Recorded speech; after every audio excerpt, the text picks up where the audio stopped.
Yo, what's up mga bossing at idol ko? Good afternoon. Good afternoon everyone mga bossing. Meron lang akong iba-vlog na fresh unit sa mga naghahanap ng first car nila dyan.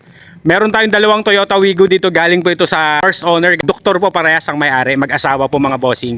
Sa mga naghahanap dyan ng Toyota Wigo, ito ang ganda ng kulay. May kasama pa tong dalawang original na remote key.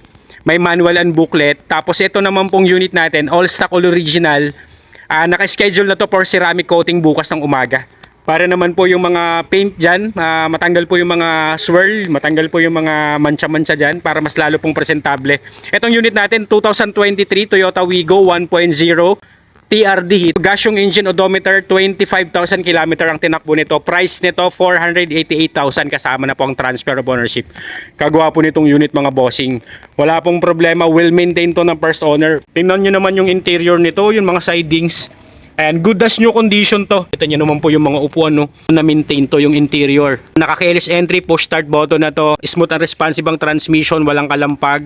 Ayan, naka-touchscreen head unit, mayroon na ring reverse camera yan. Yun na lang ang nakita ko ditong gagawin. Ceramic coating na lang para po talaga mas lalo pong ma-preserve yung paint niya. Mas lalo pong maging presentable, mas lalo pong lalabas yung tunay na kulay niyan.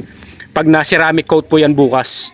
Yan, swerte rin pong makakakuha nito for only 488,000. Dalawang kulay po ito, mag-asawa, pares po Wigo ang gamit nila. Sabi nila, mas ginagamit nila to kasi mas matipid naman talaga sa gasolina, lalong-lalo na po ngayon, mahal ang gas. Ito talaga ang pang everyday car nila pampasok, pero may mga kanya-kanya din silang ibang sasakyan. Fortuner tsaka Montero nakita ko doon. Pero ito daw yung talagang pang service nila pang everyday. Madaling i-drive, in short, madaling i-maneuver.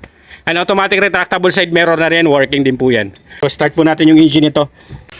Yung isa naman yung silver, yun po yung gamit ng husband niya.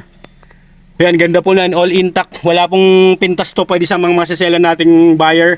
No wonder naman modelo 2023 model. Wala namang bangga paikot. Wala ring history na na-flood. Nakita nyo naman yung klase ng mga upuan. Mapapawaw ko talaga sa fresh na fresh. Meron din kasamang ano to. Pag ako kasing nagbablog, talagang may tela yan na ano, may tela na seat cover galing Toyota, no, yung stock na, yung libre galing Toyota. Tinanggal ko rin. Kagaya ng Fortuner, yung 2015, talagang pag mga sariwa na unit talagang pag ako nagbablog, inaalis ko talaga yan. Para makita nyo kung gaano po na maintain at na-preserve tong mga upuan, hindi po ba talaga gastado. Intact lahat. Yan, nakita yung TR. Ito yung TRD series na Wigo. Yan, mga bubong yan. Wala pong mga kupas, wala pong mga faded dyan. Ayan, paikot. Makinis tong unit natin. Ayan yung view. Tama-tama to sa mga naghahanap ng first car nila, mga bossing. Pang everyday use, pang pasok sa school, ay magpapasukan, pang pasok sa work, pwede to. 488,000, pwede nyo rin pasok to ng finance. Nakita nyo naman po yung mga carpet na stock ko. Gano'n po kayo intact. Kaya pinapunasan ko, pinagpago po yung mga ano dyan, pinapagpago po yung mga stock matting yan. Pero yung carpet nyan, maayos talaga yung mga stock. Malamig ang aircon, swabe and smooth ang engine nito. Ayan, pwede nyo na pong i-reserve to. Dalawa to, pagpipilian nyo po, may isa po, dalawang kulay pong available natin. Pilian nyo na lang, mayroon din tayo isang sariwa doon, silver naman ang kulay. Ito, yellow. Gwapo talaga yan, may rin visor na rin yan. Conduction sticker, buong mga gulong, hindi pa po expired, automatic yan, hindi pa expired, makakapal pa po, nasa 85% trade life.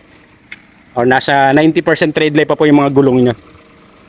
Yan, may fog lamps na rin to. Tsaka naka projector headlamps na yan. Magwapo ng ano, forma rin itong Wigo na to, itong kulay. Ayan, ito naman yung isang Toyota Wigo natin. Ganun din, same year din to, 2023 Toyota Wigo 1.0G. Automatic transmission, gas yung engine odometer nito, 12,000 km ang tinakbo. Price nito, 488,000 kasama na rin ng transfer of ownership. Same na sila ng price nitong yellow, yung color yellow na ginagamit ni Doktora. Ito naman ang gamit ng husband niya. Ganun din to.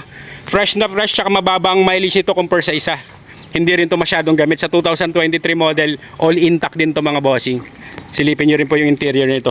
Ayan, mayroon din siyang mga hairless scratches, pero pag na ceramic yan bukas, mawawala po yung ano yan. Mawawala yung mga hairless scratches dyan kasi original paint, makatanggal po yan sa bapping tsaka sa ceramic po. Kasi 3-step bapping yan. Yan, all goods pa naman tong unit natin. Makakapal ang mga gulong. Check nyo na po yung interior nito. Naka-deep dish matting na rin to. Pero stock din, all intact din ng carpet. Mas mababa ang milyahe nito compare doon sa isa. Ayan, milyahe nito 12,396 lang to ba exact. Same sila ng price kasi TRD naman po yung variant noon. Ito 1.0G variant to. 2023 Toyota Wigo 1.0G. G variant lang tong isa natin. Pero same price sila kasi mababa naman po ang mileage nito versus sa isa. 488,000, dalawang susi din ang kasama. May manual and booklet. Ganon din, all intact din to. Ayan, steering wheel, all goods. All power and all mechanism working din lahat. Push start button na rin to. Naka-keyless entry, push start button. Automatic retractable side mirror working din yan. Makita nyo na po yung loob ng interior ng yellow. Mas lalo to kasi 12,000 lang ang milyahe. Pero makita nyo naman yung mga sidings yan. Kung gaano ka-intact. Second row. Ayan. Pilian nyo na lang po ang dalawang kulay natin na available ng Toyota Wigo. Same sila 2023. Nakita nyo yung sun visor, may plastic pa yan. Ceiling. Ayan, nakita nyo naman, hindi pa nakakaranas ng detailing yan. Start natin yung engine nito. Ayan, naka-keyless entry na rin yan. Push start button. Ayan, smooth and responsive ang transmission. Shifting. Napaka-smooth po. Wala rin shift shock. Wala rin po nung kaldag to. Tsaka pang ilalim, wala po siyang under chassis noise. Ayan, meron na rin reverse camera to. Ayan, lino po ng reverse camera. All power and all mechanism working po lahat. Automatic retractable side mirror. Gumagana po lahat yan. Bukas po, pag natapos na itong ceramic coat, mas ma-appreciate nyo to. Kaya sa mga kababayan natin naghahanap ng Wigo dyan, dalawa na ang pagpipilian nyo. 2023 parehas, pili lang kayo ng silver na kulay at saka yung yellow po. Parehas po, fresh yung unit natin. Bukas papaalis ko rin to, tong tela na seat cover. Pero kung nakita nyo po yung yellow na 25,000 ng milyahe, kung nakita nyo po yung mga opponent sidings nun, mas lalo na to. Kasi 12,300 lang ang tinakbo nitong silver natin. Sa mga naghahanap ng first car, swerte rin makakakuha nito. Ayan, sa mga naghahanap ng Wigo dyan, sigaw-sigaw lang po kayo.